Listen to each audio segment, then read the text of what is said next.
2. सिंधु घाटी। सिंधु नदी की घाटी में कला का उद्भव ईसा पूर्व 3वीं सहस्राब्दी के उत्तरार्ध में हुआ था। इस सभ्यता के विभिन्न स्थलों से कला के जो रूप प्राप्त हुए हैं, उनमें प्रतिमाएं, मोहरे, मिट्टी के बर्तन, आभूषण, पकी हुई मिट्टी की मूर्तियां आदि शामिल हैं। उस समय के कलाकारों में निश्चित रूप से उच्च कोटि की कलात्मक सूझबूझ और कल्पना शक्ति विद्यमान थी। उनके द्वारा बनाई गई मनुष्यों तथा पशुओं की मूर्तियां अत्यंत स्वाभाविक किस्म की हैं, क्योंकि उनमें अंगों की बनावट असली अंगों जैसी ही है। मृन्मूर्तियों में जानवरों की मूर्तियों का निर्माण बड़ी सूझबूझ और सावधानी के साथ किया गया था। सिंधु घाटी सभ्यता के दो प्रमुख स्थल हड़प्पा और मोहनजोदड़ो नामक दो नगर थे, जिनमें से हड़प्पा उत्तर में और मोहनजोदड़ो दक्षिण में सिंधु नदी के तट पर बसे हुए थे। ये दोनों नगर सुंदर नगर नियोजन की कला के प्राचीनतम उदाहरण थे। इन नगरों में रहने के मकान, बाजार, भंडार घर, कार्यालय, सार्वजनिक स्नानागार आदि सभी अत्यंत व्यवस्थित रूप से यथास्थान बनाए गए थे। इन नगरों में जल निकासी की व्यवस्था भी काफी विकसित थी। हड़प्पा एवं मोहनजोदड़ो इस समय पाकिस्तान में स्थित हैं। कुछ अन्य महत्वपूर्ण स्थलों से भी हमें कला वस्तुओं के नमूने मिले हैं, जिनके नाम हैं लोथल और धौलावीरा, गुजरात, राखीगढ़ी, हरियाणा, रोपड़, पंजाब तथा कालीबंगा, राजस्थान। पत्थर की मूर्तियां। हड़प्पाई स्थलों पर पाई गई मूर्तियां, भले ही वे पत्थर, कांसे या मिट्टी की बनी हों, संख्या की दृष्टि से बहुत अधिक नहीं हैं, पर कला की दृष्टि से उच्च कोटि की हैं। हड़प्पा और मोहनजोदड़ो में पाई गई पत्थर की मूर्तियां त्रिआयामी वस्तुएं बनाने का उत्कृष्ट उदाहरण हैं। पत्थर की मूर्तियों में दो पुरुष प्रतिमाएं बहुचर्चित हैं, जिनमें से एक पुरुष धड़ है, जो लाल चूना पत्थर का बना है, और दूसरी दाढ़ी वाले पुरुष की आवक्ष मूर्ति है, जो सेलखड़ी की बनी है। दाढ़ी वाले पुरुष को एक धार्मिक व्यक्ति माना जाता है। इस आवक्ष मूर्ति को शॉल ओढ़े हुए दिखाया गया है। शॉल बाएं कंधे के ऊपर से और दाहिनी भुजा के नीचे से डाली गई है। शॉल त्रिफुलिया नमूनों से सजी हुई है। आंखें कुछ लंबी और आधी बंद दिखाई गई हैं, मानो वह पुरुष ध्यानावस्थित हो। नाक सुंदर बनी हुई है और होंठ कुछ आगे निकले हुए हैं, जिनके बीच की रेखा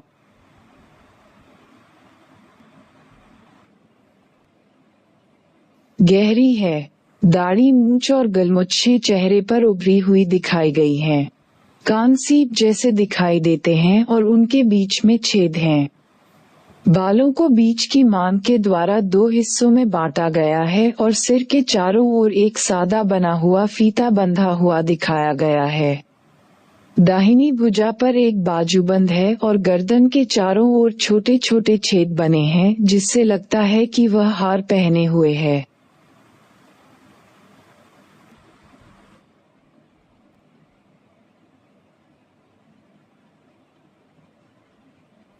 कांसे की ढलाई।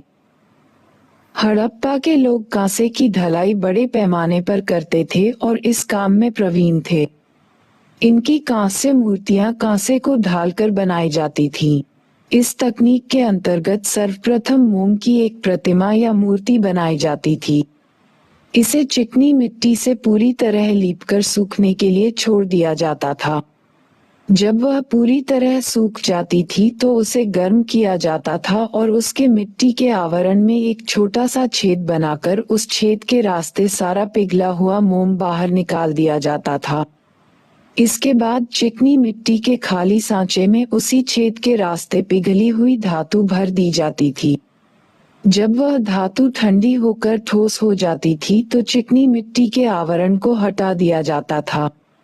कांस्य में मनुष्यों और जानवरों दोनों की ही मूर्तियां बनाई गई हैं।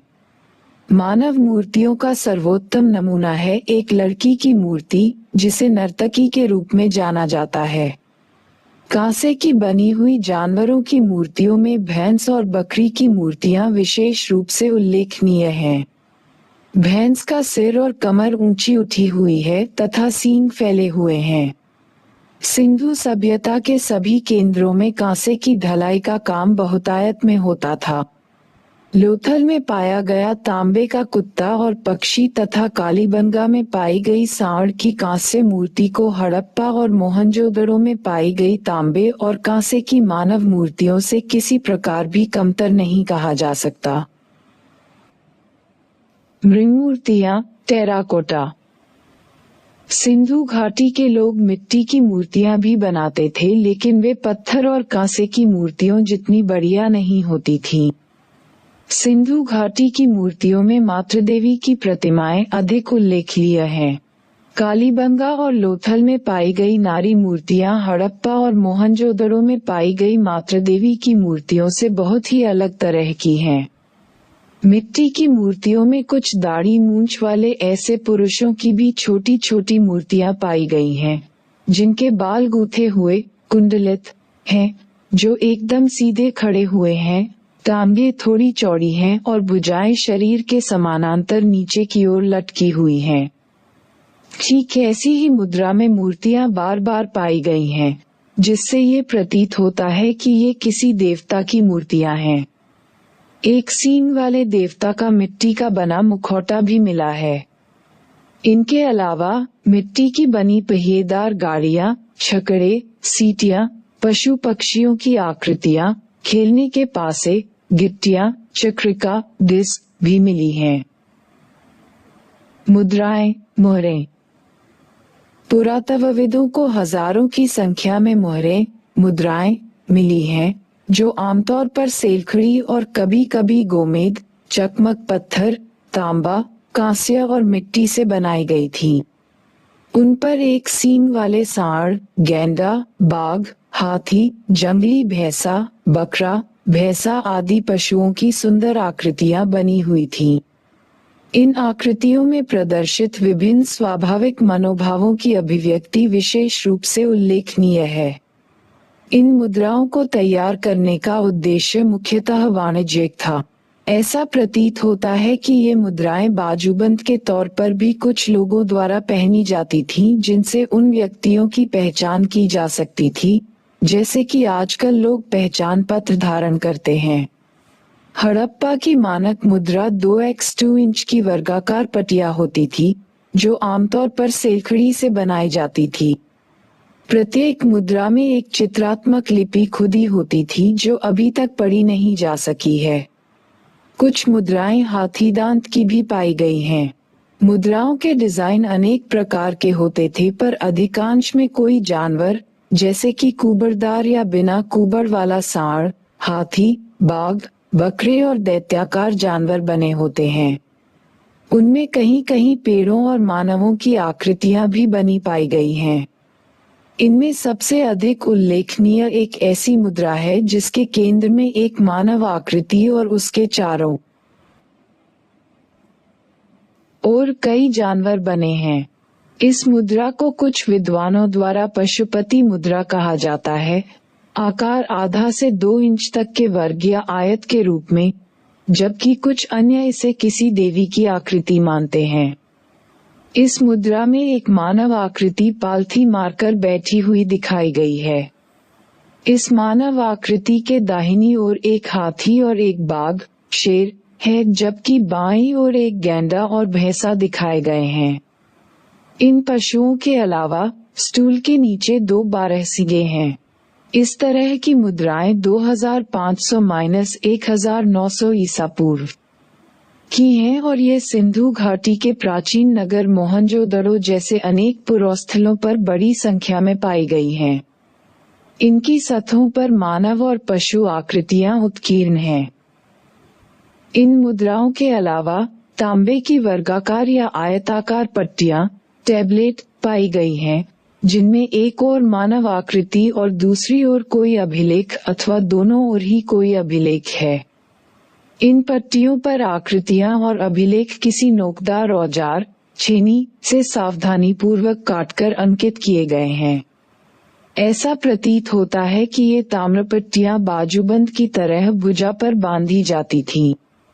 मुद्राओं पर अंकित अभिलेख हर मामले में अलग अलग किस्म के होते थे, मगर इन ताम्रपट्टियों पर अंकित अभिलेख उन पशुओं से ही संबद्ध थे जो उन पर चित्रित किए गए थे। मृद्भांड। इन पुरोस्थलों से बड़ी संख्या में प्राप्त मृद्भांडों, मिट्टी के बर्तनों की शक्ल सूरत तथा उन्हें बनाने की शैलियों से हमें तत्कालीन डिजाइनों के भिन्न भिन्न रूपों तथा विषयों के विकास का पता चलता है। सिंधु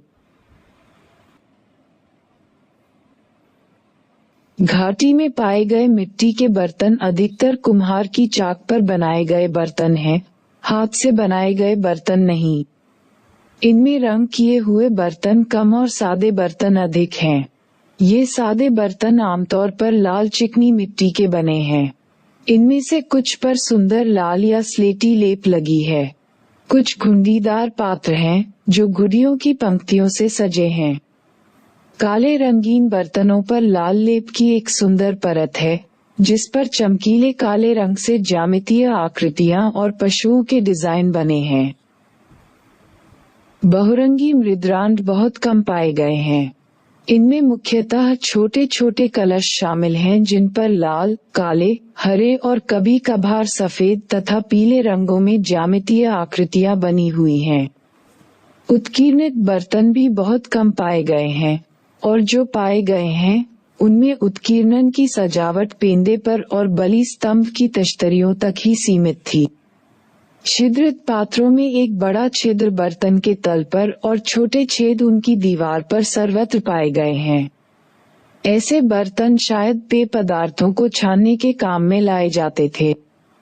घरेलू कामकाज में प्रयोग किए जाने वाले मिट्टी के बर्तन अनेक रूपों तथा आकारों में पाए गए हैं।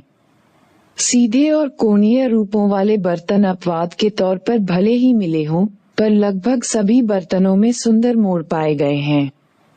छोटे छोटे पात्र जो अधिकतर आधे इंच से भी कम ऊंचाई वाले हैं, खासतौर पर इतने अधिक सुंदर बने हुए हैं कि कोई भी दर्शक उनकी प्रशंसा किए बिना नहीं रहता। आभूषण। हड़प्पा के पुरुष और स्त्रियां अपने आप को तरह तरह के आभूषणों से सजाते थे। ये गहने बहुमूल्य धातुओं और रत्नों से लेकर हड्डी और पकी हुई मिट्टी तक के बने होते थे। गले के हार, फीते, बाजूबंद और अंगूठियां आमतौर पर पुरुषों और स्त्रियों दोनों के द्वारा समान रूप से पहनी जाती थीं, पर करधनियां, बुंदे, कर्णफूल और पैरों के कड़े या पैजनियां स्त्रियां ही पहना करती थीं।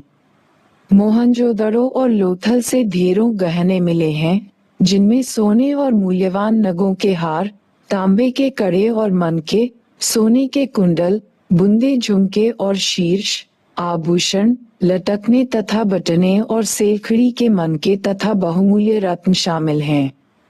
सभी आभूषणों को सुंदर ढंग से बनाया गया है। ये ध्यान देने वाली बात है कि हरियाणा के फरमाना पुरोस्थल पर एक कब्रिस्तान, शवाधान, पाया गया है, जहां शवों को गहनों के साथ दफनाया गया है।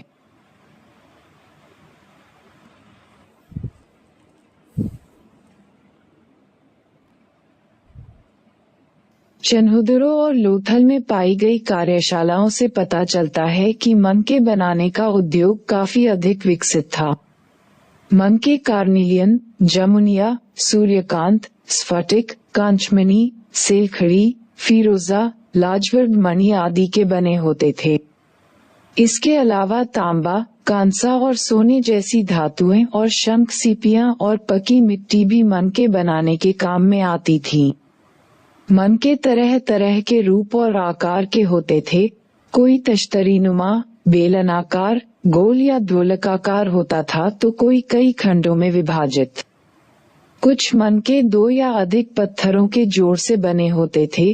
कुछ पत्थर पर सोने का आवरण चढ़ा होता था, कुछ को काटकर या रंगकर सुंदर बनाया जाता था तो कुछ में तरह तरह के नमूने खुदे होते थे। मनकों के निर्माण में अत्यधिक तकनीकी कुशलता का प्रयोग दर्शाया गया है। हड़प्पा के लोग पशुओं, विशेष रूप से बंदरों और गिलहरियों के नमूने बनाते थे, जो एकदम असली जैसे दिखाई देते थे। इनका उपयोग पिन की नोक और मनकों के रूप में किया जाता था। सिंधु घाटी के घरों में बड़ी संख्या में तकुए और तकुआ चक्रियां भी मिली हैं, जिससे पता चलता है कि उन दिनों कपास और ऊन की कताई बहुत प्रचलित थी। गरीब और अमीर दोनों तरह के लोगों में कताई का आम रिवाज था। ये तथ्य इस बात से उजागर होता है कि तकुए की चक्रियां मिट्टी तथा सीपियों की बनी हुई पाई गई हैं। पुरुष और स्त्रियां धोती और शॉल जैसे दो अलग अलग कपड़े पहनते थे। शॉल दाएं कंधे के नीचे से ले जाकर बाएं कंधे के ऊपर ओढ़ी जाती थी। पुरातत्वीय खोजों में मिली चीजों से यह प्रतीत होता है कि सिंधु घाटी के लोग साज श्रृंगार और फैशन के प्रति काफी जागरूक थे। उनमें केश सज्जा की भिन्न भिन्न शैलियां प्रचलित थीं। पुरुष दाढ़ी मूंछ रखते थे। स्त्रियों सुंदर दिखने के लिए सिंदूर, काजल, लाली का प्रयोग करती थीं और चेहरे पर लेप लगाती थीं। धौलावीरा में पत्थरों के ढांचों के अनेक अवशेष मिले हैं, जिनसे ये प्रकट होता है कि सिंधु घाटी के लोग अपने घर आदि के निर्माण में पत्थर का प्रयोग करते थे। सिंधु घाटी के कलाकार एवं शिल्पकार अनेकों शिल्पों में अत्यधिक पारंगत थे, जिनमें धातु का ढलाव, पत्थरों पर नक्काशी, मिट्टी के बर्तन बनाना और उन्हें रंगना एवं जानवरों, पौधों और पक्षियों के साधारण रूप को लेकर टेराकोटा का निर्माण मुख्य है। अभ्यास 1. सिंधु सभ्यता के लोग कला प्रेमी थे, इस कथन को न्यायोचित ठहराएं। 2. हड़प्पाई मृन्मूर्ति कला और आज प्रचलित मृन्मूर्ति कला में आप क्या समानताएं और भिन्नताएं पाते हैं? 3. मुद्राएं भिन्न भिन्न प्रकार की सामग्रियों से बनाई जाती थीं। सिंधु घाटी की मुद्राओं के संदर्भ को ध्यान में रखते हुए क्या आप किसी अन्य सामग्री से मुद्रा बनाना चाहेंगे? वे कौन से पशु हैं जिनकी आकृतियां आप अपनी मुद्राओं पर बनाना चाहेंगे और क्यों? 4. सिंधु सभ्यता से प्राप्त कला संबंधी वस्तुओं से हमें उनके जीवन के विषय में क्या पता चलता है? 5.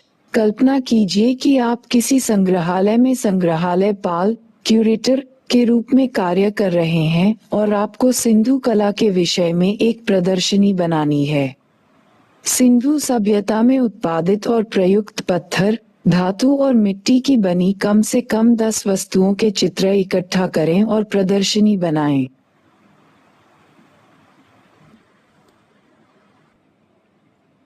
नर्तकी की मूर्ति। सिंधु घाटी की कलाकृतियों में एक सर्वोत्कृष्ट कृति एक नाचती हुई लड़की यानी नर्तकी की कांस्य प्रतिमा है, जिसकी ऊंचाई लगभग 4 इंच है। मोहनजोदड़ो में पाई गई यह मूर्ति तत्कालीन ढलाई कला का एक उत्तम नमूना है। नर्तकी की त्वचा का रंग सांवला दिखाया गया है। वह लगभग निर्वस्त्र है और उसके लंबे केश सिर के पीछे एक जूड़े के रूप में गूंथे हुए हैं। उसकी बाईं भुजा चूड़ियों में ढकी हुई है। वह अपनी दाईं भुजा के ऊपरी भाग में बाजूबंद और नीचे के भाग में कड़ा पहने हुए है। कौड़ियों से बना एक हार उसके गले की शोभा बढ़ा रहा है। उसका दाहिना हाथ उसकी कमर पर टिका है और बायां हाथ परंपरागत भारतीय नृत्य की मुद्रा में उसके घुटने से कुछ ऊपर बाईं जंघा पर टिका हुआ प्रतीत होता है। उसकी आंखें बड़ी बड़ी और नाक चपटी है। यह आकृति भावाभिव्यक्ति और शारीरिक ऊर्जा से ओतप्रोत है और हमें बहुत कुछ कह रही है। वृषभ प्रतिमा।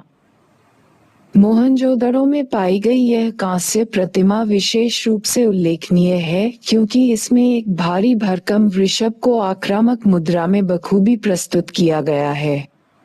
वृषभ गुस्से में अपना सिर दाईं ओर घुमाए हुए है और उसके गले में एक रस्सा बंधा हुआ है।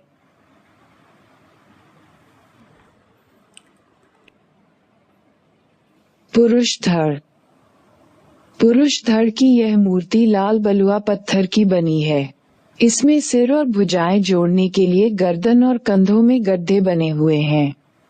धड़ के सामने वाले हिस्से को एक विशेष मुद्रा में सोच समझकर बनाया गया है। कंधे अच्छे पके हुए हैं और पेट कुछ बाहर निकला हुआ है। चित्रित मृदभांड। मोहनजोदड़ो में पाया गया ये पात्र कुम्हार की चाक पर चिकनी मिट्टी से बना हुआ है। कुम्हार ने अपनी कुशल अंगुलियों की सहायता से उसे एक आकर्षक रूप दिया है। आग में पकाने के बाद इस मिट्टी के पात्र को काले रंग से रंगा गया था। इस पर बने हुए चित्र वनस्पतियों और ज्यामितीय आकृतियों के हैं। वैसे तो ये चित्र साधारण हैं, लेकिन इनमें अमूर्तीकरण की प्रवृत्ति दिखाई देती है। मातृका। मातृका की मूर्तियों को आमतौर पर भद्दी अपरिष्कृत खड़ी मुद्रा में, उन्नत उरोजों पर हार लटकाए और कमर के चारों ओर एक अधोवस्त्र लपेटे हुए और करधनी पहने हुए दिखाया गया है।